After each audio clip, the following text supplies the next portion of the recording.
All right, guys, what's going on? Welcome in. So Zach Rosenblatt of The Athletic dropped a really long article about Justin Fields, right? Talking about Fields up to this point, voluntary OTAs, mandatory minicamp. But in this one, I wanted to pull out a couple quotes from some of the teammates, from Tanner Ingstrand as well, about Justin so far, especially in lieu of the recent Aaron Rodgers comments about the, what was it, the 25-minute diatribe that Aaron Rodgers went on because of the running game, the system not making sense. With he had the conversation with Mark Schlereth. We did a video on it a couple days ago. At the end of that video, it kind of, it kind of hit me. It's just like, you know what? It just further reinforces the Jets' decision to move on, right? To eliminate distractions, if you will, to kind of, yes, of course, every team is just trying to build a great culture, but, I think there's really something to eliminating distractions, on the field, off the field.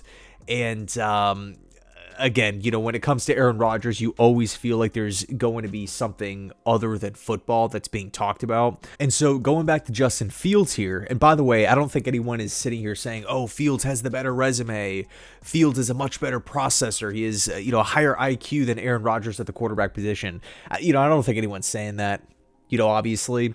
But I do kind of feel like Justin's presence, his personality, his leadership style is filling the specific void that the Jets have right now. Again, the lack of an identity, the lack of a culture. We need someone to help come in and build that. Hopefully Aaron Glenn is that guy. Darren Muji as well. Having that proactive approach, that vision for the future. Who are we today? What do we need? Strengths, weaknesses. How are we going to get to where we want to be? What are our goals? And what do we need to do to accomplish said goals? Under Douglas, under Saleh, it just kind of felt like, let's try to get good players. And it's just all going to work out. So let's take a look at some of these quotes here. So the first one here is from Tanner Ingstrand. He said, the biggest takeaway I would say is that this guy is just a workaholic. He comes in early, he's here late, and he's trying to digest everything and download all the information and do things the right way. He's trying to do things that we're asking. And I think he's really putting the next foot forward every day, just trying to stack days. And it's been really good. Here's one from Breece Hall. He's really cool, calm, and collected, and brings another sense of calm to the offense. And just seeing how he works and how diligent he is and how he cares. He's trying to build relationships with everybody, and how he goes about his business has been fun so far. He's young like us, so we talk about a lot of the same stuff. We hang out on the weekends, and he's just cool to be around. According to Rosenblatt here, Fields has spent a lot of time with guys on both sides of the football. It's not just the O-lineman. It's not just, the wide receivers.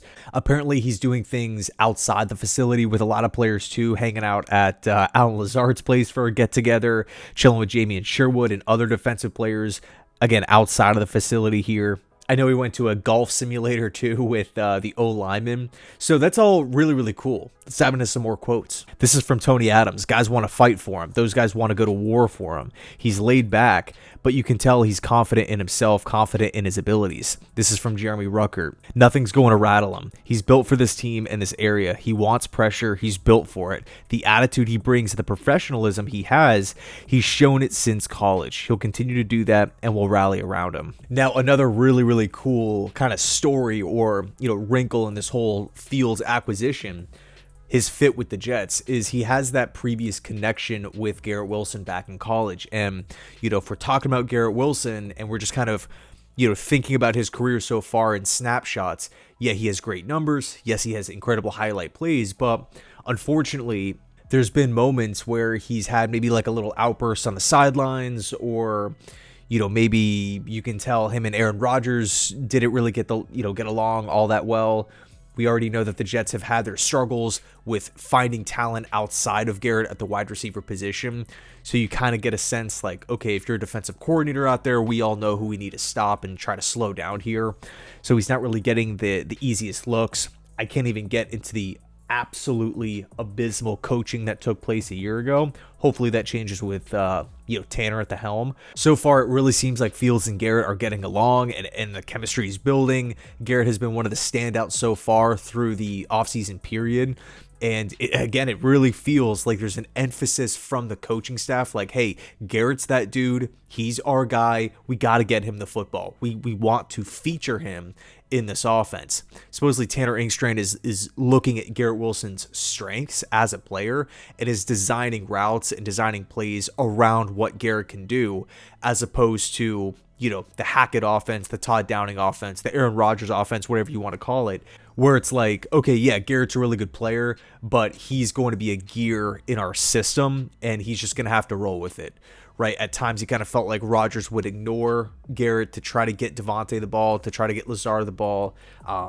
Red zone just kind of felt like a little non-existent. It was just very strange.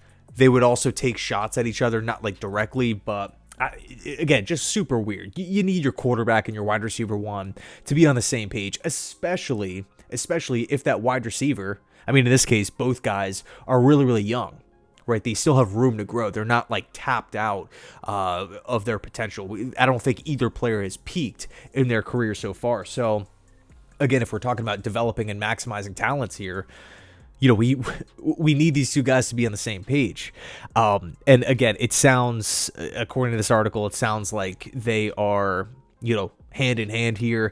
Everything is all good. Of course, you know, we're not in the middle of the regular season. The Jets have zero adversity at this point in time. When adversity strikes, how will they respond? In the past, they've responded horribly, very, very poorly. Will that change? Again, only time will tell here. But from the sound of it right now, it really seems like Justin Fields is doing a great, great job of connecting with coaches, connecting with players, developing at a solid rate. And hey, it just kind of, you know, fuels the excitement level for the start of training camp. So anyway, let me know your thoughts down below in the comment section. Thanks so much for watching. I appreciate it. And as always, go Jets.